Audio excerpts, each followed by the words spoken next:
আমি মনে করি আজকে অনুষ্ঠানটি বাংলাদেশের রাজনীতি এবং প্রশাসনের ইতিহাসে একটি গুরুত্বপূর্ণ দিন হিসেবে বিবেচিত হবে এবং এই জাতি ৫৪ বছরে বারবার যে নানা অপকর্ম অপশাসনের সম্মুখীন হয়েছিল, আজকের এই জাতীয় সনদ আমরা যারা সকলে ঐকমত্যের মাধ্যমে সিগনেচার করেছি, এটা যদি সত্যি অর্থে বাস্তবায়িত হয় তাহলে এখানে রাজনীতির গুণগত পরিবর্তন হবে।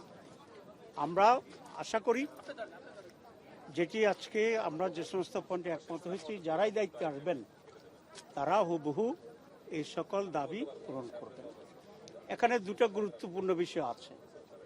একটা হচ্ছে আজকের সনদের সিগনেচারের মাধ্যমে এটার কি আইনি ভিত্তি হইল না হইল না, এটা আমরা সনদটা যেভাবে হয়েছে সেই সনদের তাতেই আমরা বলেছি আমরা একমত হয়েছি, কারণ আমরা বহুদিন ধরে এটা নিয়ে আলোচনা করেছি, কিন্তু এটাকে আইনি ভিত্তি দেওয়ার যে বিষয়টি সেটা বাকি আছে। এখন এটা অনেকেরই প্রশ্ন, আমাদের প্রতিও প্রশ্ন ছিল, যেটা আইনি ভিত্তি না দেওয়ার আগে আপনারা সাইন করলেন কেন?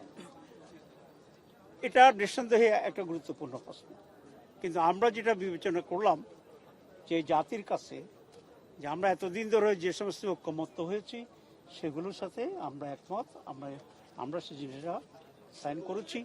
এখন আমাদের মূল কথা হচ্ছে অতি অল্প সময়ের ভিতরে দীর্ঘ আলোচনায় আমাদের এনসিসির মিটিংয়ে যে দৃষ্টিভঙ্গি এবং সিদ্ধান্তের ভিত্তিতে আইনগত সিদ্ধান্ত হয়েছে সেটাকে যেন এই সরকার বাস্তবায়ন করে। এক্ষেত্রে যদি সরকার ডিলে করে বা অন্য কিছু চিন্তা করে তাহলে আবার সেটা একটা জুলাইয়ের সাথে জাতীয় গাদ্দারি হবে দলগুলো এবং নতুন করে রাজনৈতিক সংকট তৈরি হবে। আমরা এই জন্য মাননীয় প্রধান উপদেষ্টা বলবো যে আমরা আজকে ফুললি ওনারকে রেসপেক্ট করেছি, কনফিডেন্স রেখেছি। আমরা আশা করি যে উনিও ওনার কথা ঠিক রাখবেন এবং বাংলাদেশের নতুন সংকট তৈরির ক্ষেত্রে ওনারা যেন কোনো ধরনের হেজিমনি তৈরি না করেন, এটা আমরা প্রত্যাশা করি তাদের কাছে।